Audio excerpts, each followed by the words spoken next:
नमस्कार, मी असलम मुल्ला. आपण पाहताय कराड वार्ता. या क्षणाची कराड शहरातून मोठी धक्कादायक बातमी समोर येते आहे. कराड शहरातील मोहिते हॉस्पिटल परिसरात असणाऱ्या यस मोबाईल शॉपीवर सशस्त्र दरोडा पडलाय. 22 ऑगस्टला मध्यरात्री स्विफ्ट कार मधून आलेल्या चौघांनी मोबाईलचं दुकानचं शटर फोडून आतमध्ये प्रवेश केला.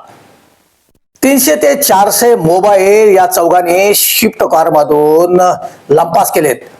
अंदाजे याची किंमत 50 ते 60 लाखाचा असल्याचं सध्या वर्तवण्यात येते. मात्र किती किमतीचा मोबाईलचा जो माल आहे किंवा एवज आहे तो लंपास करण्यात आला आहे हे आता पोलिसांनी या घटनेचा पंचनामा केल्यानंतर स्पष्ट होणार आहे.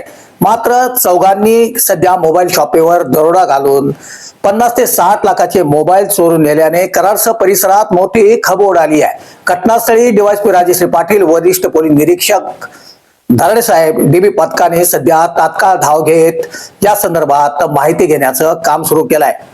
गेल्या 2 दिवसापूर्वी कराड नजीक असणाऱ्या मुंडेतील 2 अपार्टमेंट मध्ये देखील धक्कादायक घटना घडली होती. या ठिकाणी 8 घरांचे दरवाजे फोडून चोरट्यांनी आत प्रवेश केला होता.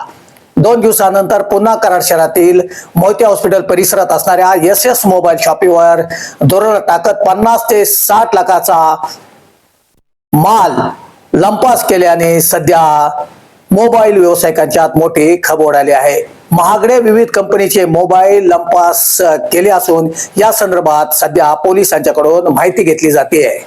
असलम मुल्ला, कराड वार्तासाठी.